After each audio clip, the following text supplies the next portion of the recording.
Nicks and Bruises, we are back. Shout out to the chat. Yo, Black is time. I got my guy DJ Shuttle in the building, and of course, I got the Queen in the building. What's up, y'all? Good. I'm good. I'm feeling real good. Yeah. Shuttle. What a difference a week makes. You heard? That's right. So, What a difference a week makes. What a week ago we lost to Boston, we lost to Cleveland, and it barely felt beat like Atlanta. barely beat Atlanta. It felt like the walls was closing in. The fan Facts. base was going crazy. I seen a lot of people that were, I thought, part of the Tibbs supporting class that was flipping on Tibbs, mainstream media as well as the Knick fan base. It was definitive. We're not better than Boston. We can't compete with them. Oh, we lost the Queen. I'm sure she'll be back. Um, yeah, we can't beat Cleveland. We can't beat the Celtics, and people questioning the grit of the team or the identity of the team. A lot of people was like, we are not the same team as last year. Last year's team was better. That's what Stephen A was saying. Question, something's missing. We don't have that toughness. And I think we showed it. I think we found a remnants of the team we were last year, and we showed it this week. But I ain't gonna focus on the week. I want to focus on this Miami game. I want to focus on Mitch's return and what we've seen there.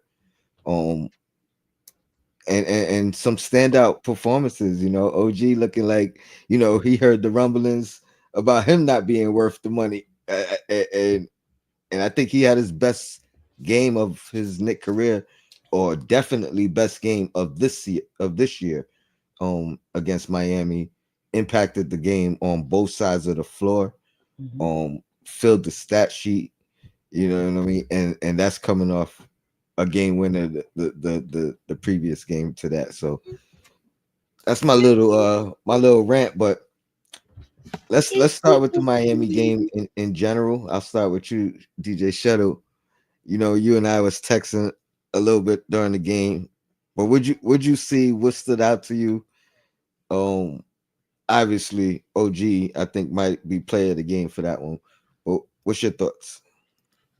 Yo, I mean, it's one of the games where a lot of things stood out for me. I ain't gonna hold you. There were many takeaways. Um, Number one is I thought Macau was out for so long. I thought he was hurt. So he's never out that long that of a stretch in a game. And I was like, wow, did Macau get hurt? Like I actually went to my phone. I'm like looking for notes to see if he got injured.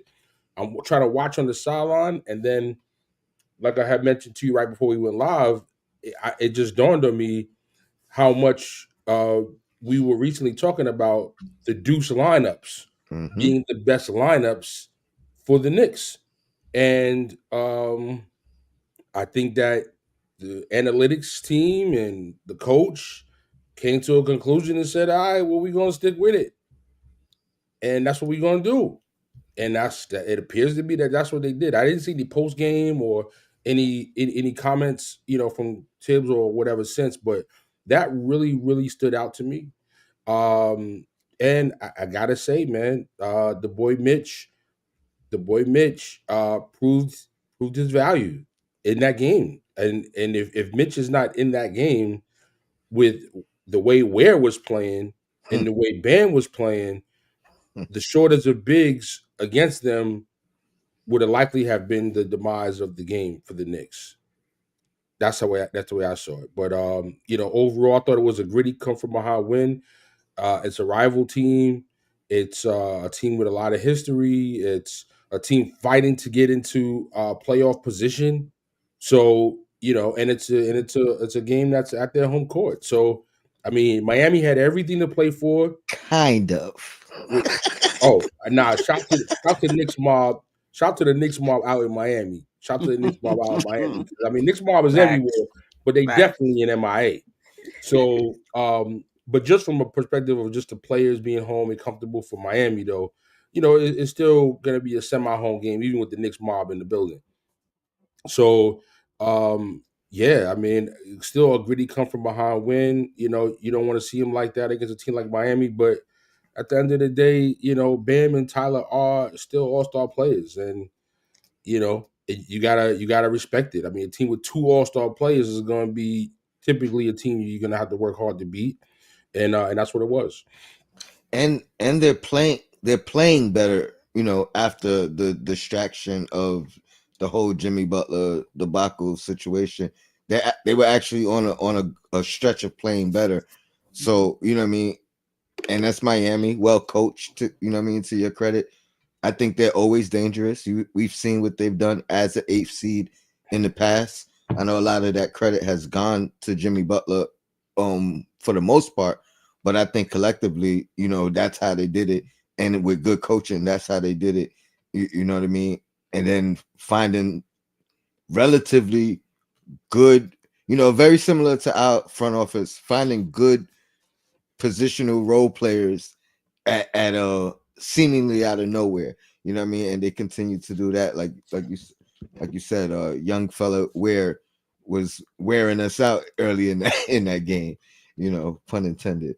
Um, and then Yep. about just your point about the McHale, I think that's a credit to Tibbs, a in-game adjustment, if you will, and something that he's been becoming more accustomed to doing, especially with the defensive, offensive substitutions that we've seen um, occur more often than ever before under his tenure.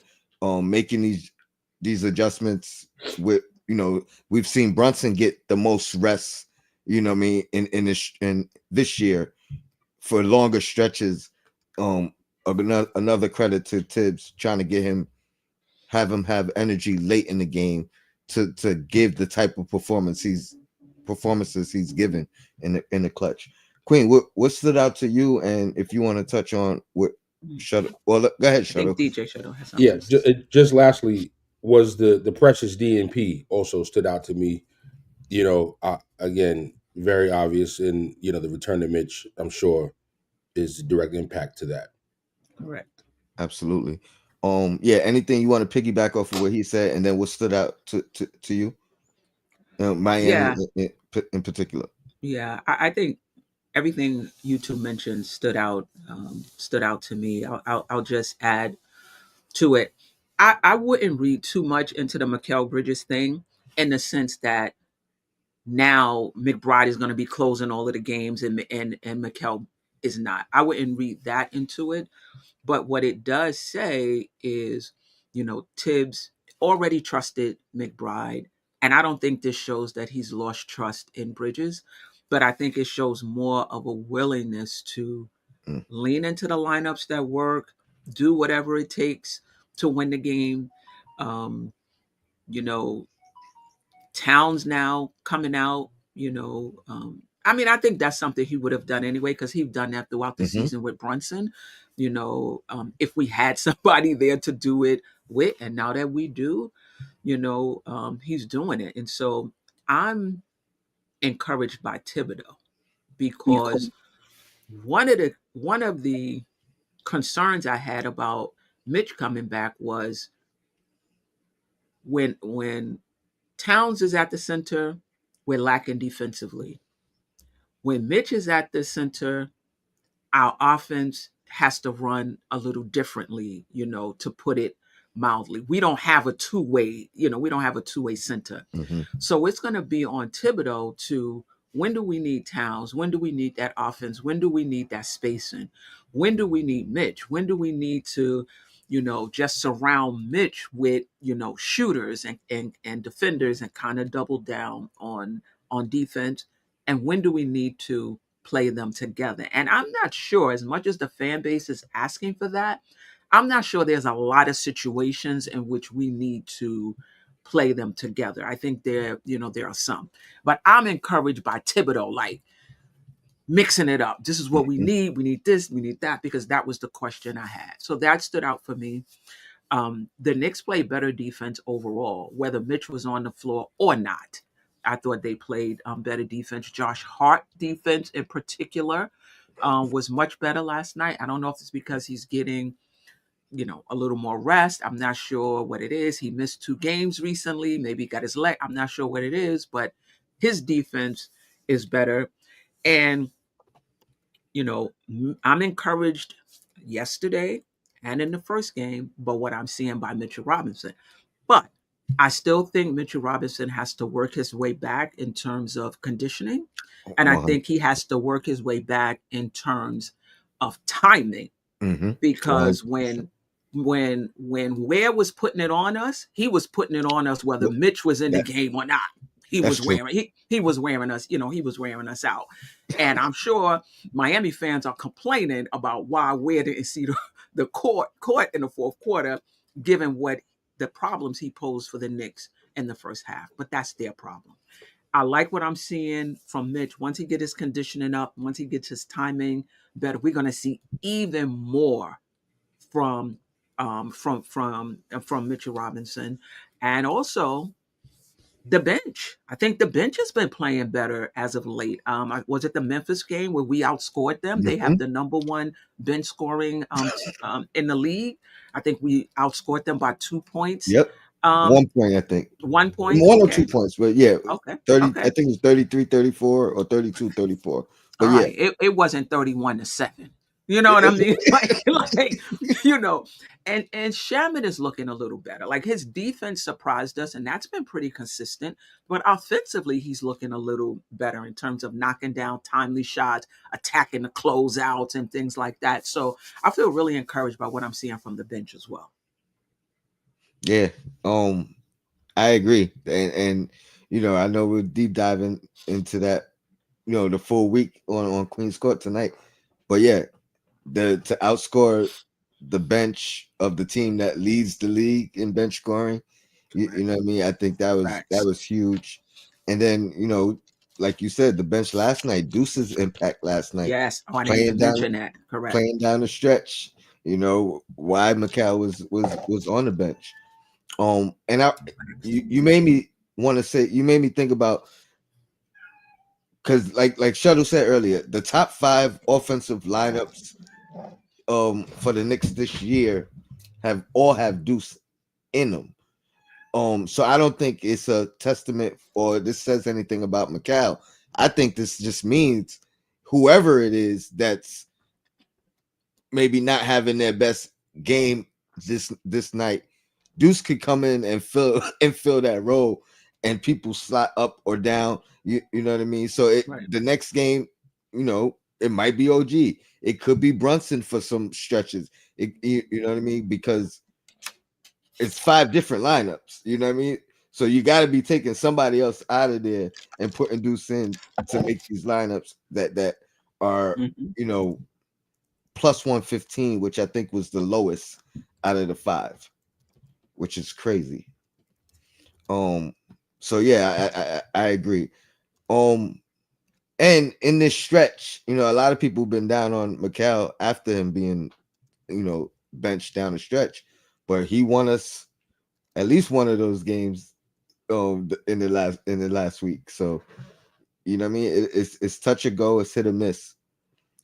Um, OG man, he did everything last game. He rebounds was up, right? 9 rebounds, not a double double, but right there. One more would have gave him 10. 5 assists. He was playmaking. You know what I mean? He was hitting the three. 3 blocks, I think. Three Two blocks. steals. Yep. Like he really, and then just to be specific, in that third quarter, I thought another in-game adjustment that Tibbs did was took him off Hero and put him on Bam. Bam still had an excellent night overall. I think he only missed 2 shots on the night, but I thought that changed the game in that run that we made in the third quarter.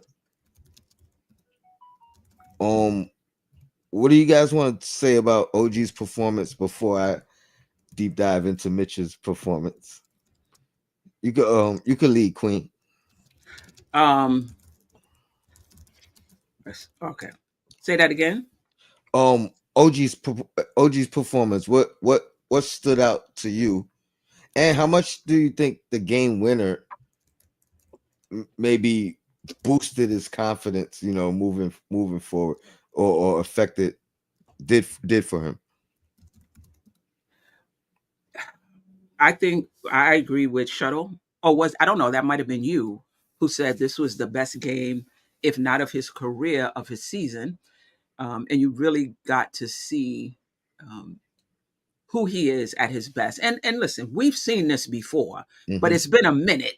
It's been a minute, and so it's like a reintroduction um, to OG Ananobi. He's been huge. I don't think you can measure his impact by just offense. I know Hmm. sometimes we get on him, and I say Hmm. we as a fan base because he's not scoring and we're not getting a lot for him, and we would like to get more rebounds, and I would definitely like more, more rebounds. But he showed what his worth is to a team, and how when he turns it, first of all, there is another level to turn up, and when he does, it changes everything for us.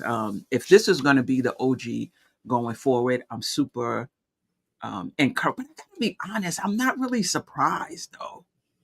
Like it was a good. It's like somebody we know who can score one night goes out and scores 55. You know what I mean? It's like OG. We know he could play defense, and then he just turns it up on the defensive end, and it's and play on another level. What it reminded me of, whichever game it was in that Philly series, where throughout the game he was maximizing his defense on Embiid, and then you know it'd be the next quarter he's on Maxi, and doing this thing defensively against Maxi. That was what because down the stretch in the fourth quarter he went back to Hero, and got a couple of blocks, got a couple of stops. Hmm. But I think it really started when he switched off a Hero in the third quarter, and slowed Bam down. So that was the so I agree. It's not really about the offense from him. If his Hmm. defense is impacting the way he did last night, potentially someone else could step up on offense. Maybe McCall is having the better offensive game that night, but that's the danger of this team. It doesn't have to be both sides every night. You know what I mean? Because we have that much offensive power. If these guys could really lock in defensively, and I think Mitch's presence does help, and we're going to transition to that next. But if we can lock in defensively, that changes this team 100%. And yeah, what's your thought, Shuttle? See Uh, Kareem in the chat. Salute, chat. you know, I saw OG one on one at the end against Tyler. I can't call him hero. I want to call him chop cheese, but um, the way it was just like it was almost like OG was like, "Yo, I don't know what you think you about to do, but you ain't about to do nothing." Do you remember this play where he's like Tyler has the ball, he's like more like half court. OG's like near the 3 point line. He's pulling up his shorts. You know what I'm saying? It reminded me of like I hate to say it, but kind of reminded me of like 90s Duke when they had that thing where they smacked the floor and that just it puts another level of intensity on the court. And he did this thing where he pulled his shorts up like, yo, listen, I'm locked in. You're not scoring. You're not scoring. And I'm just like, yo, like it just made me That see was to end regulation. that was to end That regulation. was what Tyler was trying to get the game winner. Yo, it just made me see OG in a different light. You know what I'm saying? Because I haven't seen like to me, that's a mentality. You know, you talk about a Mamba mentality, all that kind of stuff. That was along those kind of lines, the way I looked at it. And I'm like, yo, where did he unlock? How did he unlock this at that critical, juncture in the game? You know what I mean? Where did he pull this from? Who pushed the button that got him to do that? Because they need to know what that is, and they need to be able to do that a little bit more frequently They meaning the players, the coaches, or even himself. Like we need to know what that formula was, and we need to have that more. We need to have that applied a little bit more frequently. Um, yeah, like for me, OG scoring is absolutely a bonus. Like, he's going to score some. He's going to, whether it's 10, 12, 14, 16. I don't really care about his scoring because there's enough scoring on this team. But I really was hoping he was going to be the defensive stopper we saw last night in that Phillies series. I thought I would see a lot more of that, like on a game by game basis. So I'm just hoping that, they go back and they see this film and like Will Smith told Martin, yo, that's how you drive. OG, that's how you play defense. That's how you play defense, OG. I hope somebody's having that conversation and he has his standard and his bar raised up now on a game by game basis, which for me, like Steph said, is like, you're not surprised, he could do it, but it's too far in between where it's happening. And this needs to be the level. And then not only do you know you can do it, but other teams now can get a little mentally psyched out, like with Mike Tyson coming to the ring, like, yo, this fool gonna knock me out before I even get out here. By the time you even get in here, you don't even want to go against OG. And people need to have that level of fear and intimidation of his capabilities. Right. Facts. I And, agree. What? and it's only going to happen if he does it consistently.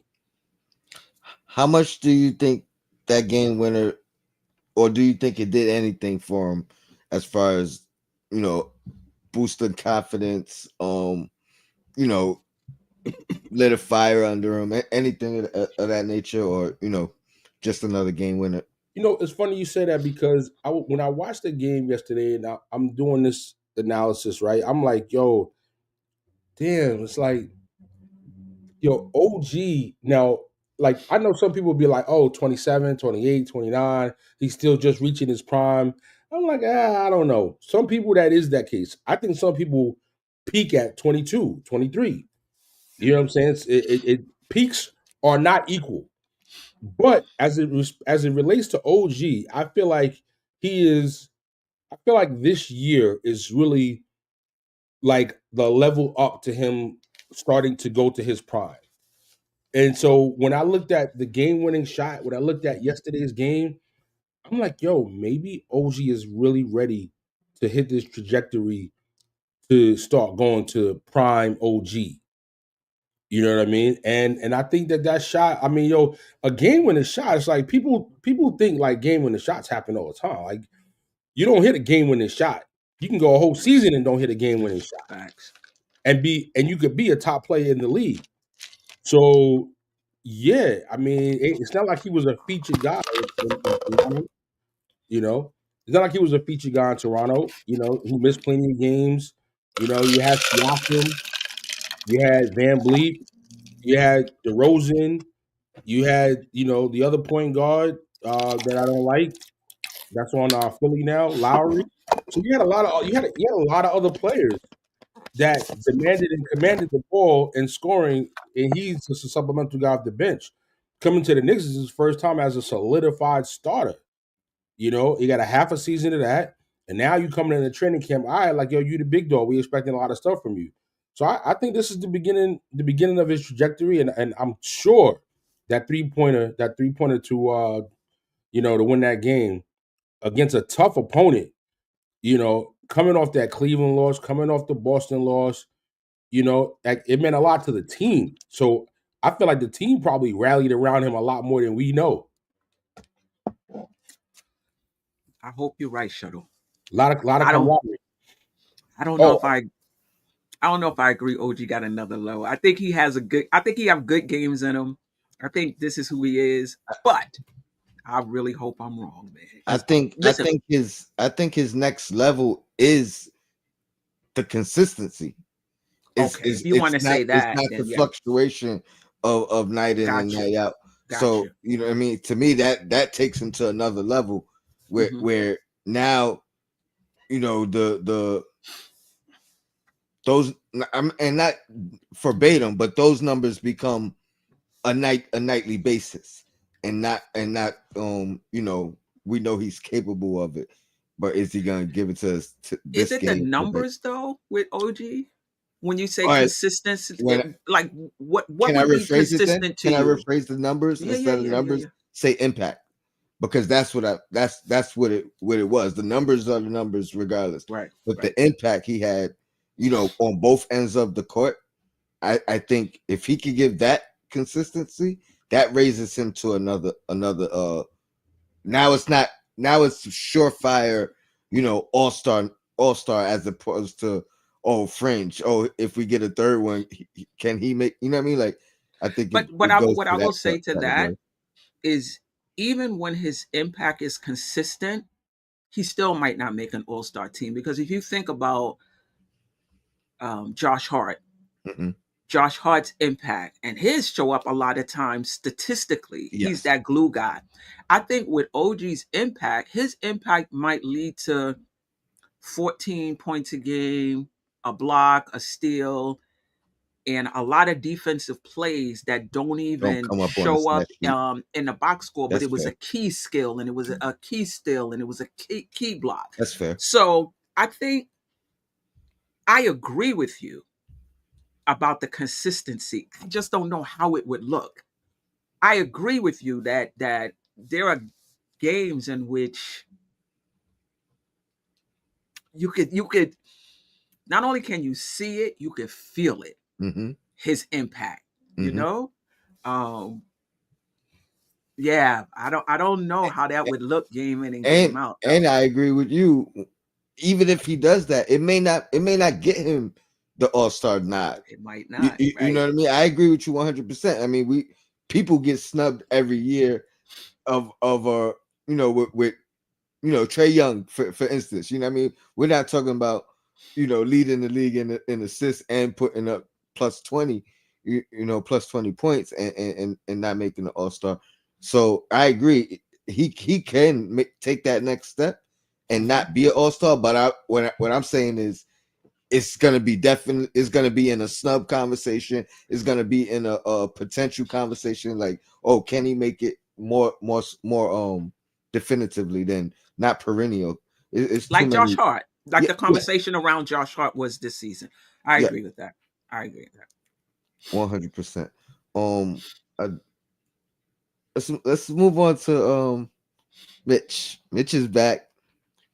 He obviously had a better statistical game the first game back, but this Miami game showed me so much. I'm gonna read this text message I sent Shuttle, because I watched the game late, so I'm just watching the game, and I said that Brunson behind the back pass to Hart in the third quarter. Then we get a stop, we lose the ball. Mitch dives on the ball, gets the loose ball, gets the jump ball.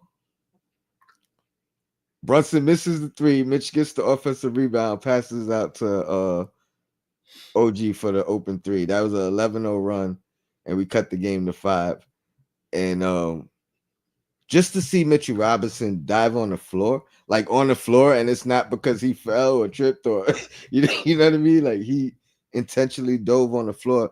To me, that says a whole lot about where he is mentally on about the injury. You know what I mean? And you said it earlier. His timing is nowhere near where is going to be. His timing defensively is not there yet either. You know what I Right. mean? And then obviously the conditioning will come with time as well. Those three things make a world of difference in what I'm expecting to see from him. Right. And it also makes me so happy by what I've seen so far from him, because it looks like he's ready. It looks like he's confident. Like, it doesn't look like he's thinking about if I can stay healthy or if I can Hmm. make it. Like, it looks like he's mentally prepared more than I've seen him in the past. He doesn't look like he's worried about falling, and he fell a couple times. You know what I mean. And those look different. It looked like he worked on his falling, like you know what I mean. Like, so I don't know. I think Mitch is gonna make a huge difference. I know everybody was like, he's not the savior. He's not the savior. He may not be a savior, but he's a difference maker, and his presence on the court alone deters. You know what I mean? Attacking the rim. It makes it, even if you still attack, you look and you think about it first.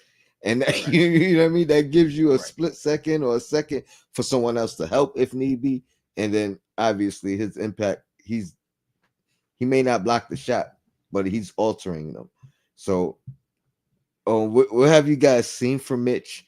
And again, everybody who's saying he's not the savior, I know he's not. What do you think his presence brings, for the duration of this season? And I gotta find a comment that somebody put up, but you go, Shuttle. Well, I think last night's game proved that you don't have to kill the stats to kill the game. You know what I'm Right. saying? Because going back to the stats here, Mitch was Points, 2 rebounds. one of one from the field, only 2 rebounds, only one block, and the team was actually a -6 with him on the court. But if I would have never looked at those stats, I wouldn't have been thinking that because just the impact when he was out there, it just felt like when he was on the court, like it was helping the team and it was making things definitely more difficult most of the time for Miami than not.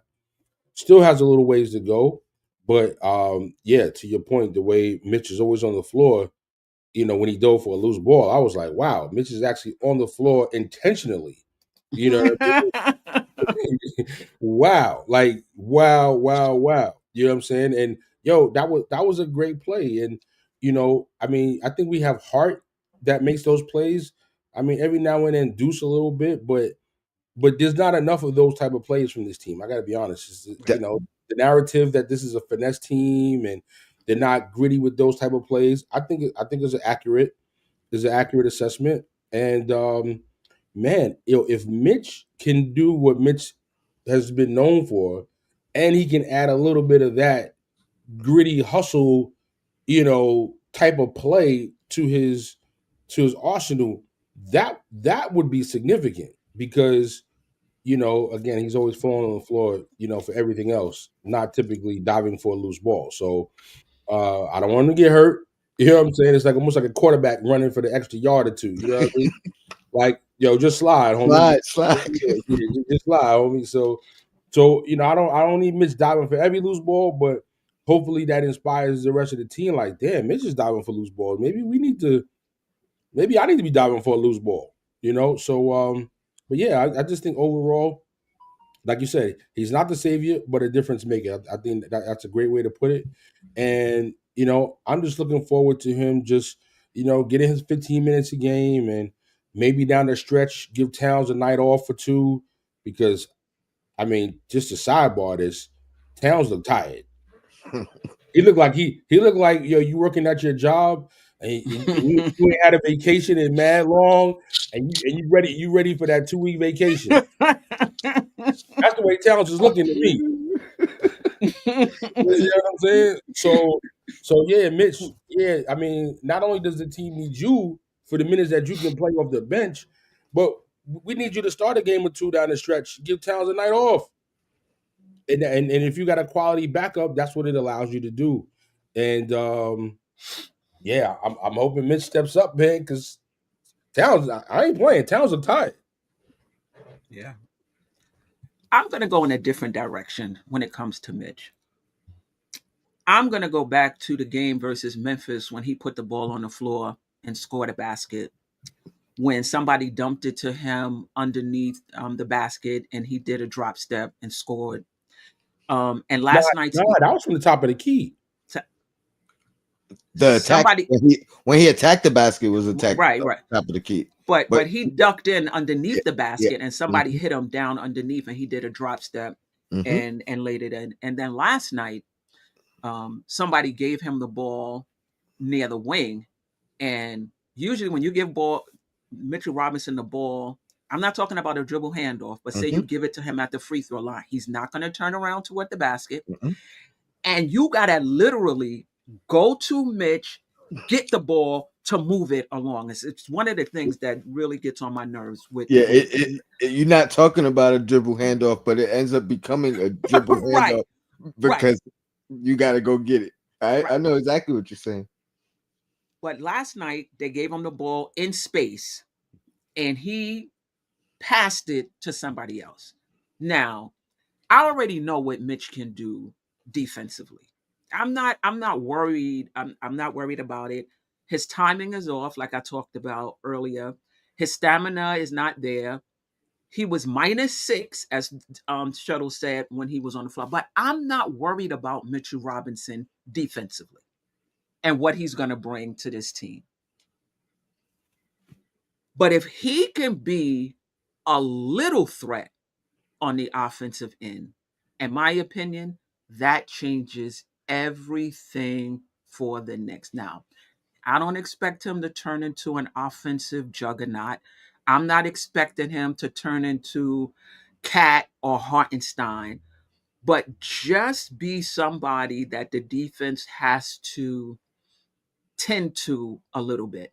Because as you get deeper and deeper, and I understand we're not here yet, but my mindset when I'm looking at rotations and I'm looking at this team, my mindset is chip.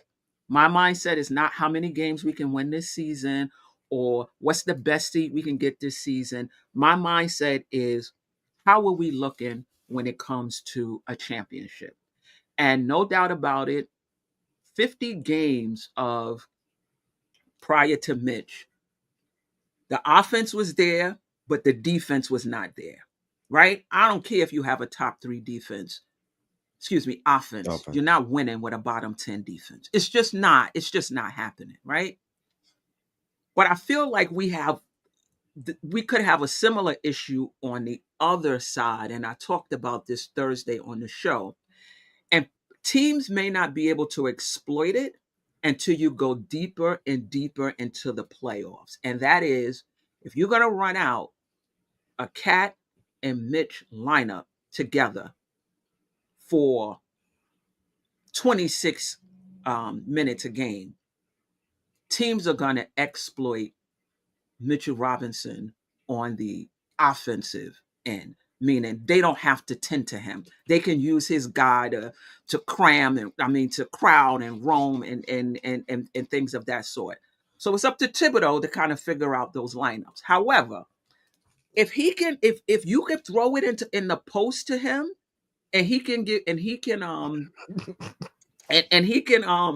lay the ball up, if when you pass it to him on the wing, he can keep the ball moving and swing it to the other side so the defense has to keep moving, that makes it harder for the defense. Like a lot of times when people think about Mitch, they think about our offense is going to stay the same Hmm. and you add in Mitch defense.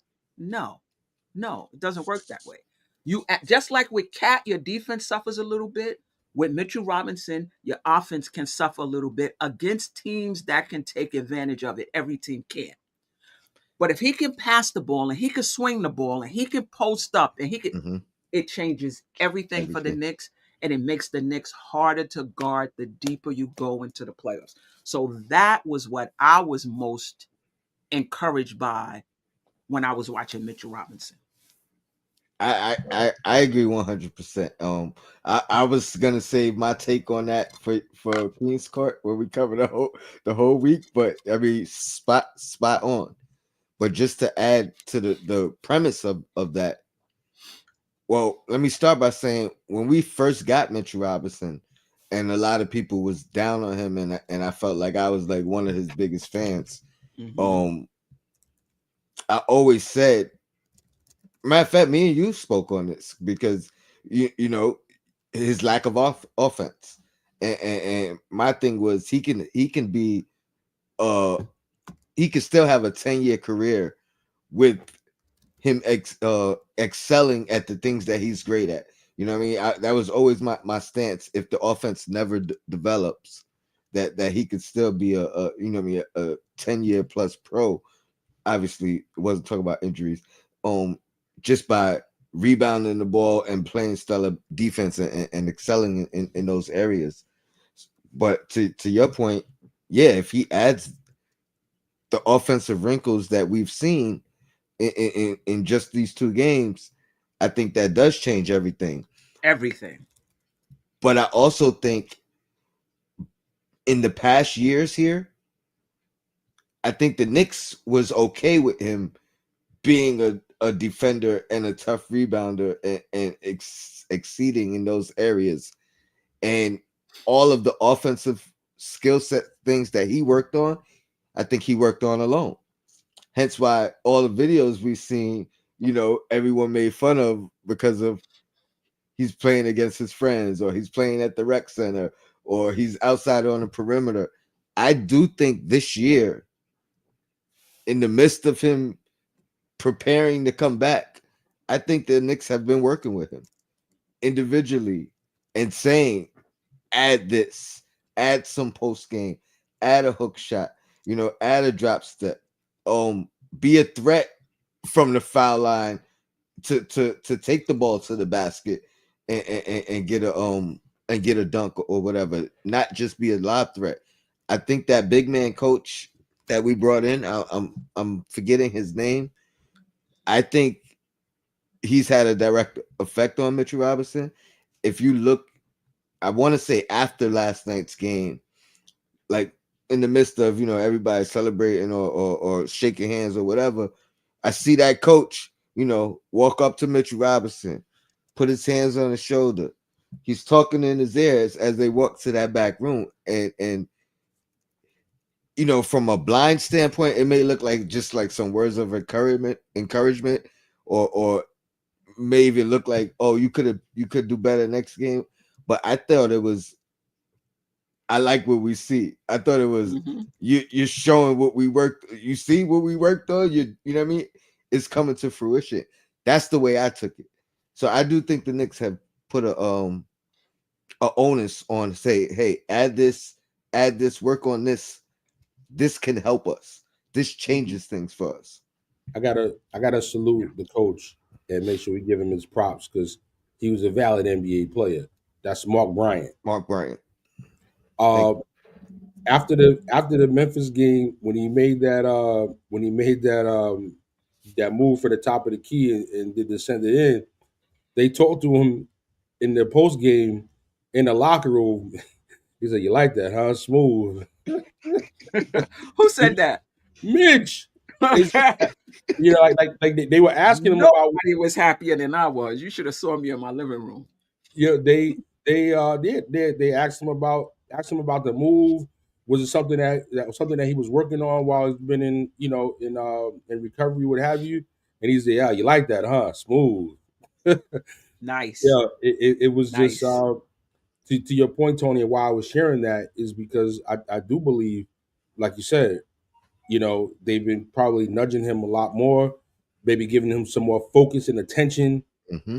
that he needs a little more hand holding Mm-hmm. to work on his game. He's not, maybe as self motivated to succeed like others, to focus on his game and actually apply it, and what I'm really hoping for though is not to say that Hardenstein is not, couldn't have had any influence, but for some reason I just feel like Towns could have some positive impact on Mitch. The way he plays, like I feel like Mitch probably sees some of Towns in what he could do, but maybe just has not done. Mm-hmm. You understand what I'm saying? So I'm hoping that, I mean, and not like Towns is like an OG compared to him, but he's probably a couple years older. But just in terms of what he's done on the court and how he plays, I think there's room for them to kind of work together as well. Maybe he's part of those big man sessions with Mark Bryant as well with Mitch. And now that Mitch is back, maybe the big men are all working together as they should. And that could be something that helps Mitch as well because it's nothing like seeing another guy on your team doing some of the stuff like, yo, he's doing that, yo, I could do that.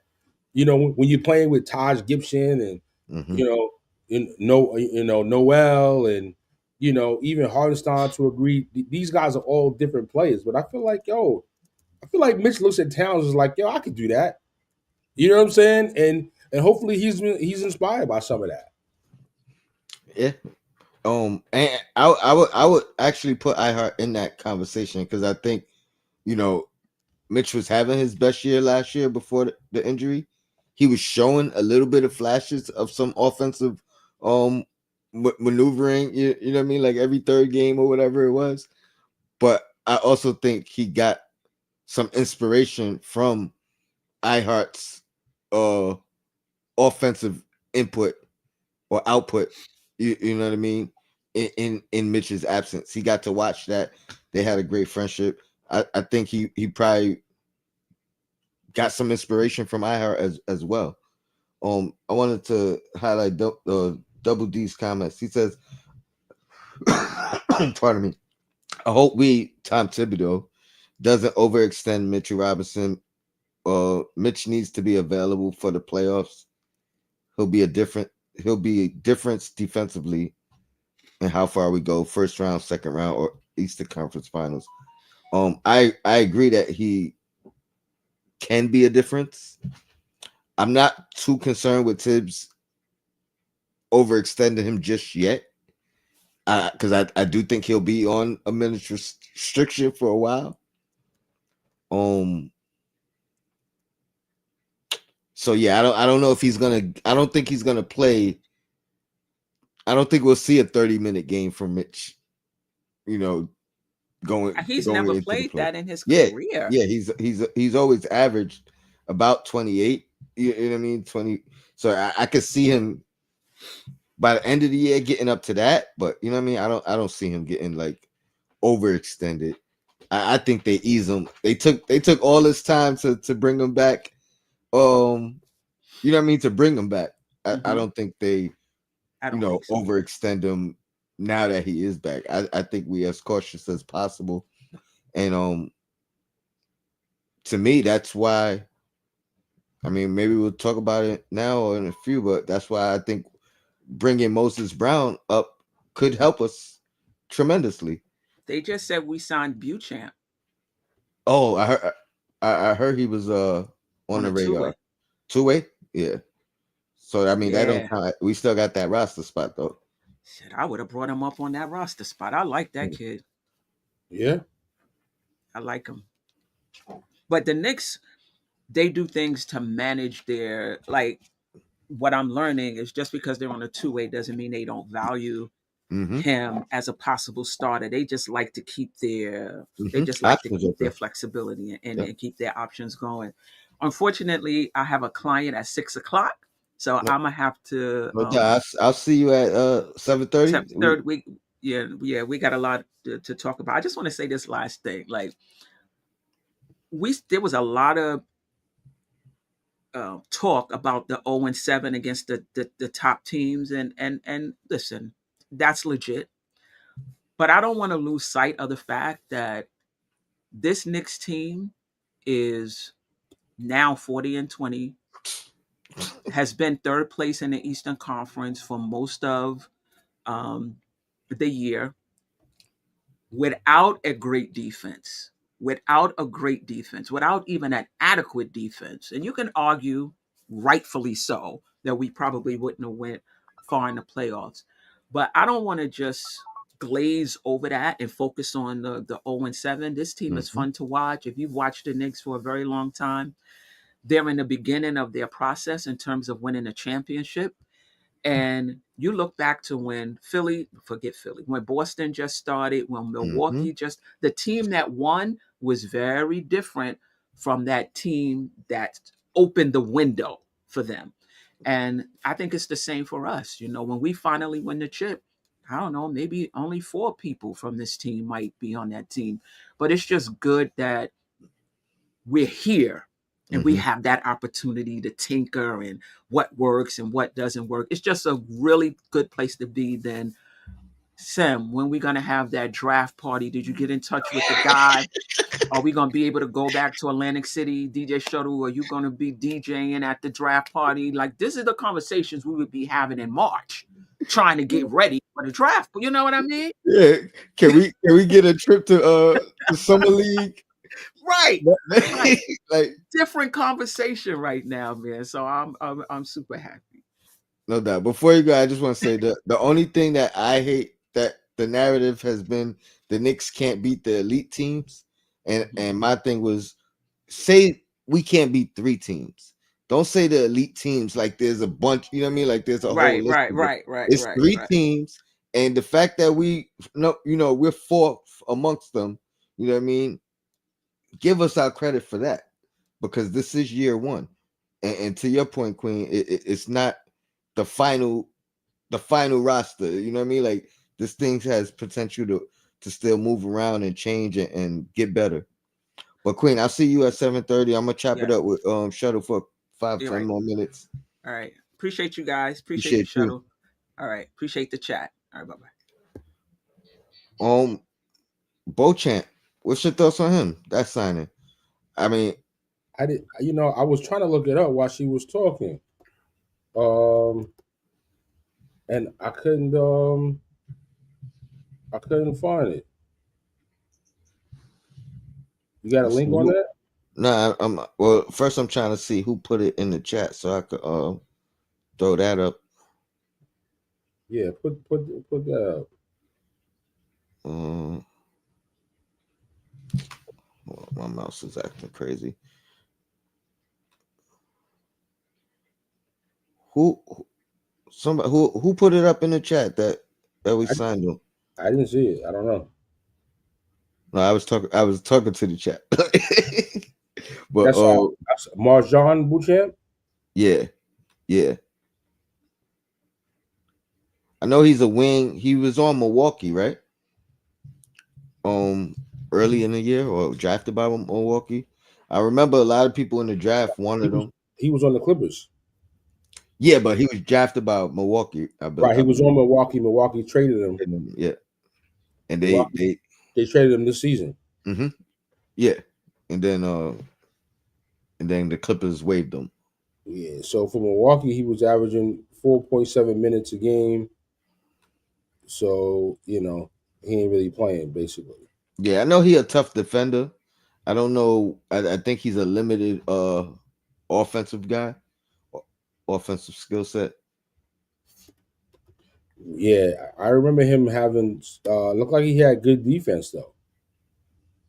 Yeah, yeah, stellar defender from rookie year.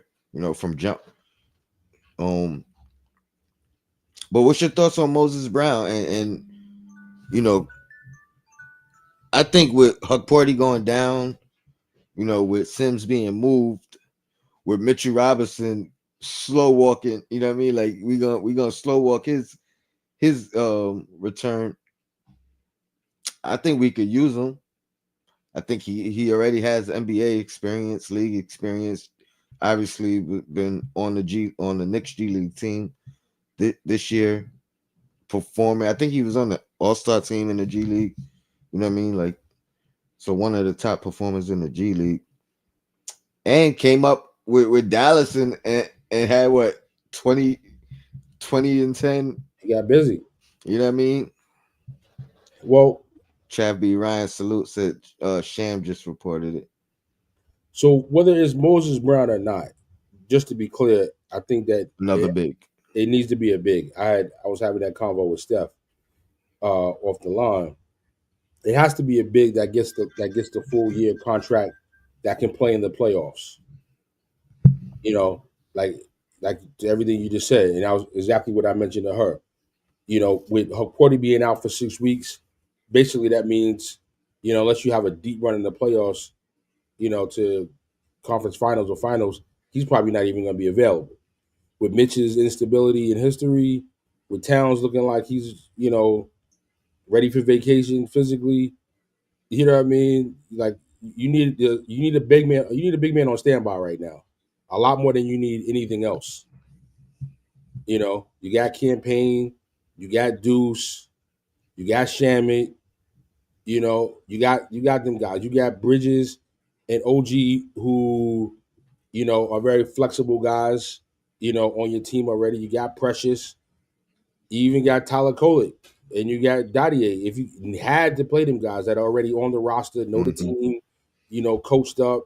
So I'd rather trust them guys before I went to Okiki or respectfully even to TJ Warren right now. You know what I mean?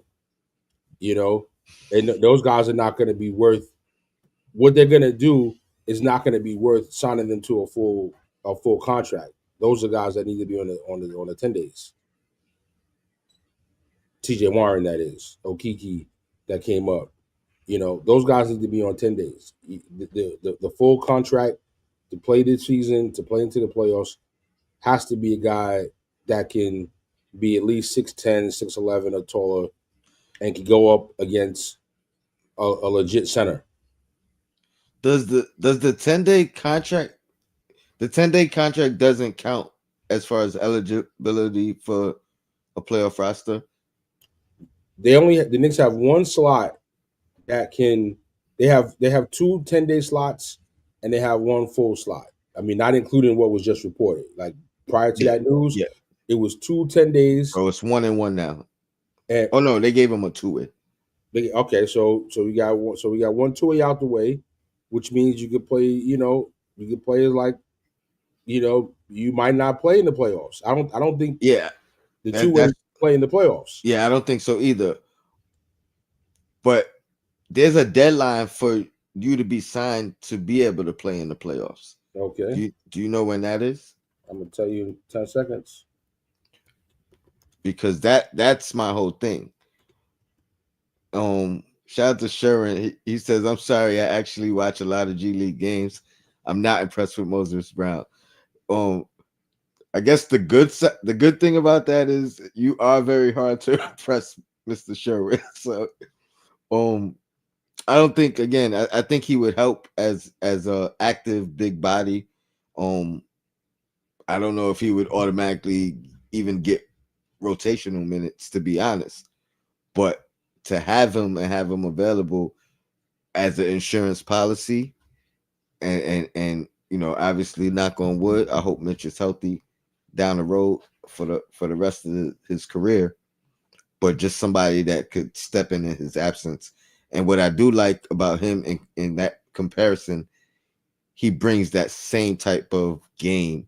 So if you want to plug and play in the event, in the event that Mitchell Robinson is out, I think you don't have to change schematically what you do, because I think he does a lot of the same things as Mitchell Robinson.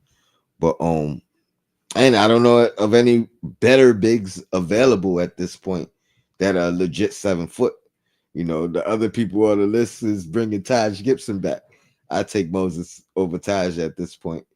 Um, Even given his track record with us and with Tibbs. Yeah, I mean, love Taj Gibson, but yeah, I'll take my shot with Moses Brown. But if Taj comes in, I'm not mad.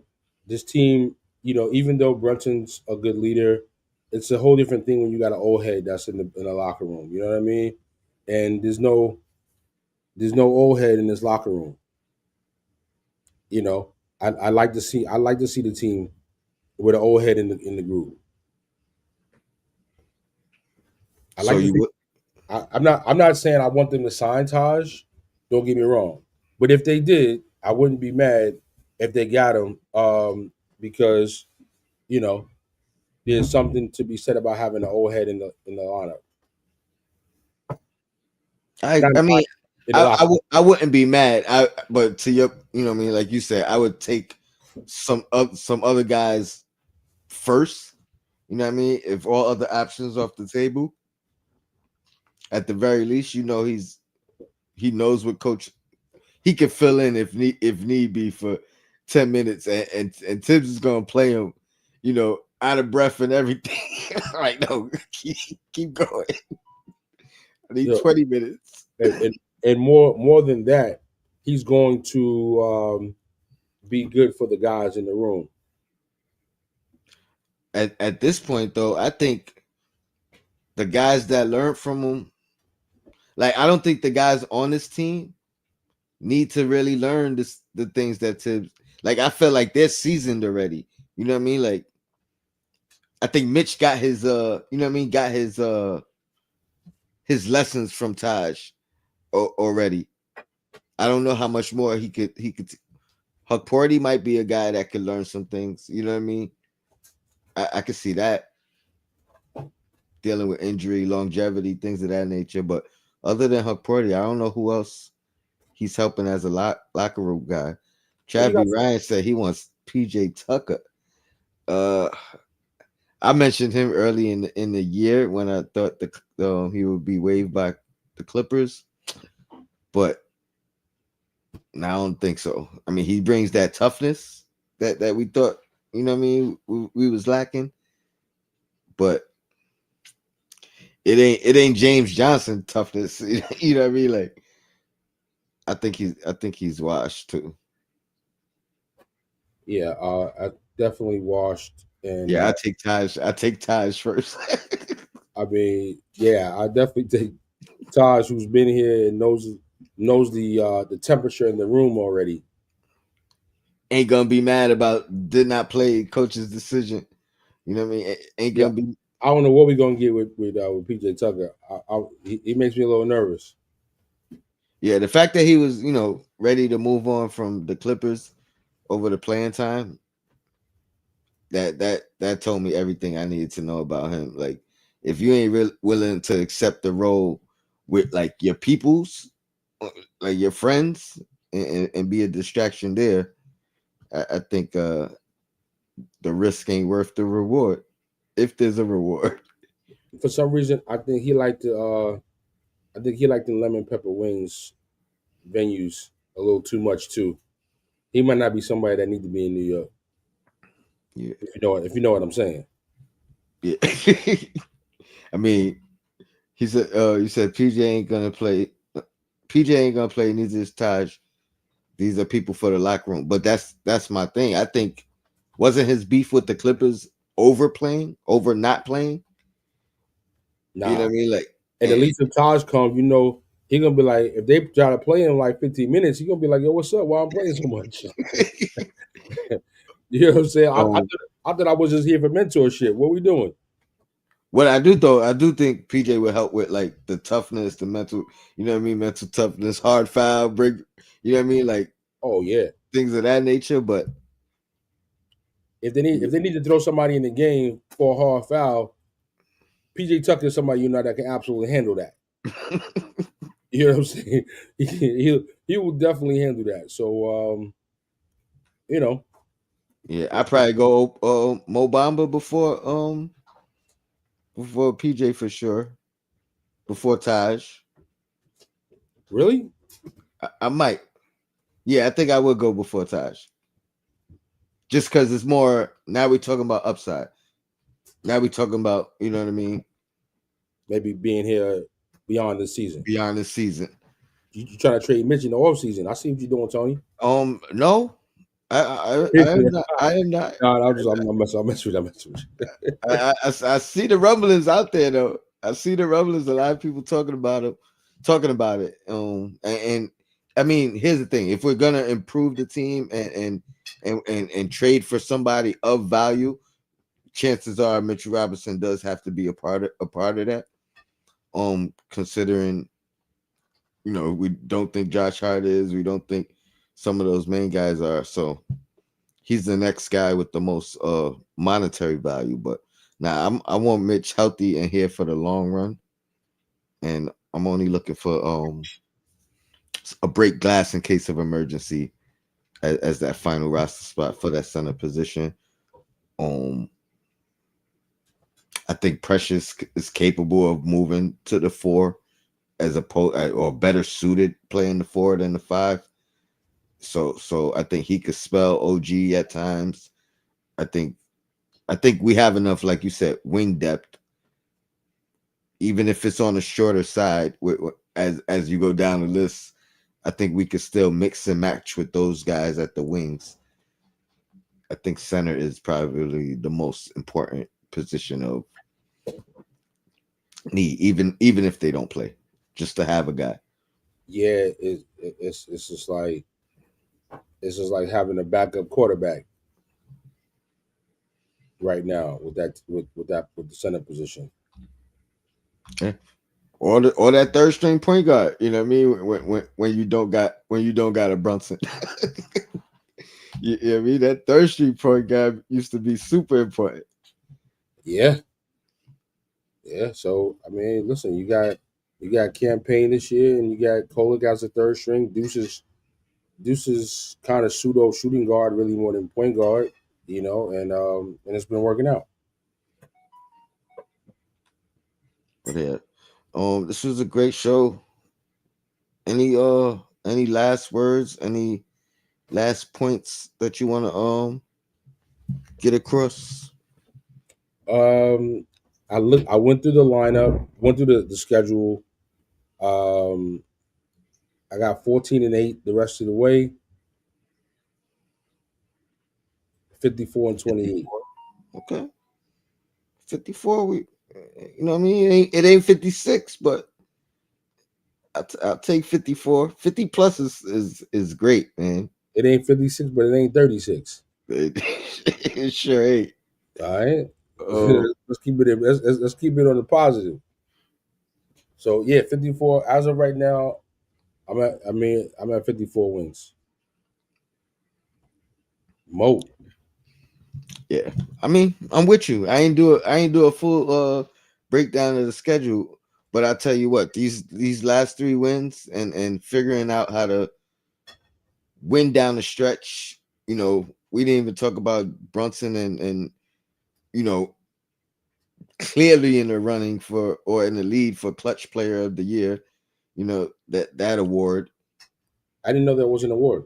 Yeah, I think it started last year, I mean, and well, I and, didn't know and, about it. his numbers are through the roof, shooting 50% in the clutch. You know what I mean? Knicks third best clutch team. That was before last night. Um, yeah, but we'll talk about that on Queens Court. Shut up, man. Brunson. Can I get a Brunson? Can I get a Brunson? All right, all right. Yeah, I mean, so that's Brunson over here. Yeah, man. Oh Yeah. man. Nah, Brunson definitely one of the top clutch players. So I mean, he got to be. I'll bet maybe SGA. Other than SGA, probably nobody else is Yeah, up. I think he's two or three in the league as far as the individual. I think the Knicks are number one as a team, or they That might be two or three. But then when you cut it down to the last 2 minutes in the game, the Knicks are number one. there you Last two go. minutes in clutch, like that's huge for us as a whole. Not to mention 5-0 now in overtime. We're figuring out how to close these games out, how to win these. Keep it close. Brunson, Captain Clutch, he gonna take it home for you. Shout to all the Knicks haters. But Why you laugh? shout out to the chat, man. Your Black is time. Until next time, replay gang. I see y'all. Appreciate y'all. See y'all on Queens Court, 7:30. And I think Sim is back tonight. We might get a losers lounge tonight too. So I see y'all there. Shut up, man. Appreciate you. Peace.